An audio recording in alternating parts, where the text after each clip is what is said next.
Good morning, good afternoon, good evening. Welcome back to the podcast, the Evil Dungeon Master Universe Podcast. I am your host, Vince, the Evil Dungeon Master, the Evil DM.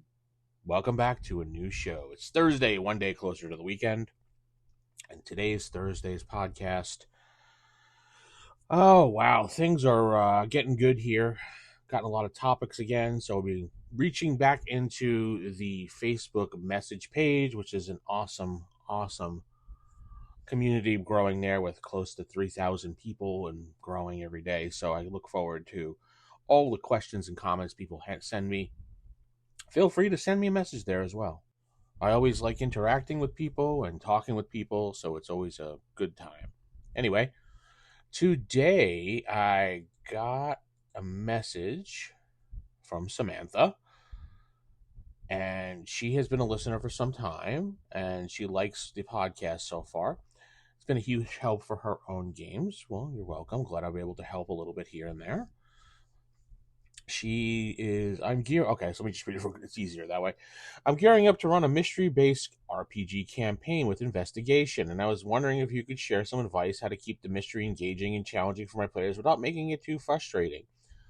I've noticed a lot of style of your actual plays. You like to give investigations and have your players snoop around a lot to find clues before actually going into combat and stuff. How do I balance giving enough clues to keep the story moving while still maintaining suspense and intrigue? I think this would be an interesting topic for your show, as well as giving me advice at the same time, so others can benefit from this wisdom on your show. Wisdom? I don't know about that, but thanks for all the great content. Keep up the work. Best, Samantha. Well, thanks, Samantha, for the write-in. And this is kind of a tough topic, honestly, to think about and to do in a game. When I first saw this message here on Facebook for this, I wasn't sure how to answer this one because, again, it's a tough topic to tangle, whatever. It really depends on your group, because sometimes you just don't have a group that really can get into investigation and mystery-based campaigns. Now, if your group is into it, awesome. My group is half-half. Half the people really will like it, and the other half kind of are just like, okay, I'll do it, but it's not my jam. But I'm more of a role-playing, reactionary type GM. I like to role-play out instead of combat. I dislike combat because combat takes just so long half the time. It doesn't matter the edition of the game or what game you're playing. I just find combat just blech.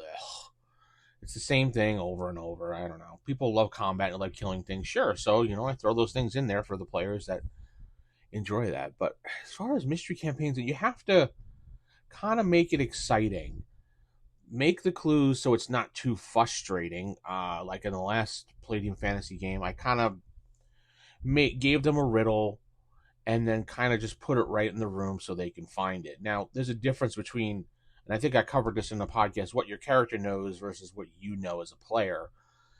And when it comes to riddles and stuff like that, and puzzles and clues for engaging situations, you're going to have to draw upon both. And it's not really metagaming in this situation because you have to use both your knowledge of mystery or investigation and your character knowledge.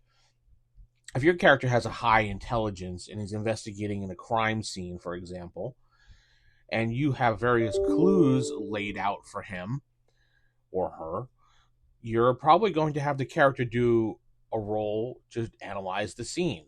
What do they see? Like, think about the TV show. It's kind of old at this point, but Elementary with Sherlock Holmes. When he went to the crime scenes, he obviously has a very high intelligence. He would go and analyze and just look at the crime scene and figure things out by just looking and staring. Now, sometimes you may have to give clues that are just smack in the face to some players because they don't get it. And other times you just got to have them roll and be like, yeah, okay, so after investigating the crime scene, you found this. And then once you give them the clue for the investigation, you have to kind of make it interesting. It can't be just like, yeah, you found a shoe. Oh, wow, that really helps me. Maybe you could say you're looking around the crime scene and say it's a modern day crime scene. No, let's just see, because we mostly do D&D stuff. Let's say it's a D&D crime scene. You're investigating for clues. There's a mystery of who killed the old woman by the mill, and the mayor has dispatched you to find out because he thinks that it might be goblins sneaking into the town. So your characters go into the crime scene of the latest victim of the old woman, and you investigate the crime scene. And you're saying, "Well, I do a search." Okay, you search around. What type of search are you doing? Well, I'm checking her body. Does she have any obvious marks on her? Does she have anything in her hands? Okay, so those things you don't have to roll for to see. Obviously, you're looking. You can do that. Okay, in her hand, you notice that she has some scratch marks on her hand. And closer look upon her hand, you can see that it looks like she was scratching against something. Okay, cool. That's interesting. What was she scratching against? Well, you can't really tell. It looks like she was trying to defend herself. Oh, interesting. Okay, defending herself. This blood on her hand looks different than the blood on her body. So obviously this is the blood of her attacker. Okay, we got that going. What type of blood is it? Well, it looks greenish blue. Greenish blue. What is greenish blue blood? Maybe we have a history lore or a culture lore role or something. Because that's not something you would know out of character. In character, you probably would. Especially if your character has those type of skills or has that type of background. If he's a ranger or something, and in earlier editions you might know, because rangers would come across monsters like that all the time and track blood. If you're an alchemist, yeah, maybe a magic user might know, because they use certain bloods and stuff like that in potions and spells. If you're a fighter, you may have seen this type of blood somewhere, so you can roll some type of intelligence check for that. For a memory recall. Oh, yes, I've seen that blood inside of a cave after I've slaughtered goblins. Something like that. You're checking the scene around, and you can do like, oh, looks like she has some bite marks here and scratch marks across her chest. Well, those bite marks, how big are they? Well, they're not that big. They're probably about, I don't know, maybe a couple inches wide or something. Wow, goblins are small. That really does add up. You could, in the middle of the investigation, try to keep it a little more interesting. You could say, give them kind of a perception check, or perception check works. Perception check, and see if some people notice something, and then you notice maybe one of the players gets the role that you have picked a number for, and they notice that there's a person watching them from the distance. When they do a double take, the person is gone. Why was that person watching us? Who was there? What was that person doing there? Add things like that. Mystery and intrigue are based upon paranoia mostly, and that is a perfect idea to do. Maybe that person, you can say, was the one that killed the old woman, and like a lot of good serial killers out there, they like to see their crime victim scenes, and they like to see the aftermath of it because they bask in that. I don't understand that stuff, but whatever. Maybe he was the killer. Maybe he made it look like it was goblins because the people of the town are dumb, and he's getting away with it. And this is his third or fourth kill, and he likes to enjoy watching people investigate and come away with, it was another goblin attack, or something like that. So that's something you could do there. Now, as far as just like clues for a mystery, you have to make it. See, I've never run a mystery type campaign, investigative, and maybe the two are intertwined, so it doesn't really matter. But as far as just a mystery, you'd have to plant clues around, have them find the clue, but make the clue exciting enough that they want to find the next clue.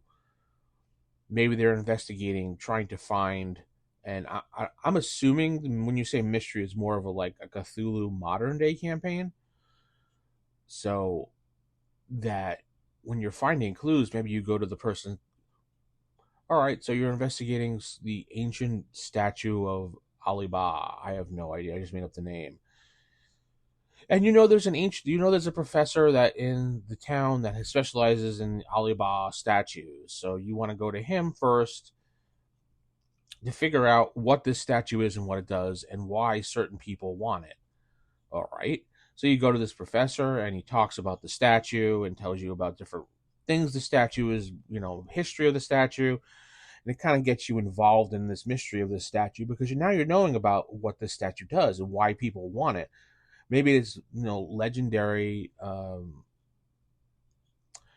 Legend says it has the ability to grant wishes, or it has the ability to make you fly, or something. It just has some intrigue about it, something enough to make people go, I really want that. I gotta find that. So then the professor's like, well, the last known lead we have for this thing is, this person downtown. And he gives you an address, and you head down there, and you investigate, and you find out it might be a dead end, or when you go there, the person is dead. And then you go back to the professor, and the professor's missing with a note, saying the professor is being held. Please drop the investigation. You don't need to find this. Something like that will make the players be like, whoa, now I need to find the professor. So, those are ways to kind of get people engaged in a mystery and investigation, stuff like that. Hopefully that kind of helps, Samantha, and gives you some ideas for running mystery, investigation scenes, and stuff like that, trying to keep people engaged. It isn't easy to do, and I hope you have a good time playing it. I wish you would have said what game it was. It would have helped a little bit. I know it doesn't really matter. It's a generic question, but and you're looking for advice. I appreciate the question because that really does help fuel the podcast. If you have any question, head over to facebook.com/theevildungeonmaster and we shall talk. Or ask the DM at theevildm.com. I think I have some emails I have to go over as well. Don't worry, I will get to your email, folks. I see the emails. It's just sometimes it takes me a little bit to get to them because work has been busy this week. With that said, I'm going to head out. Keep it original. Keep it old school. Good night. God bless everybody.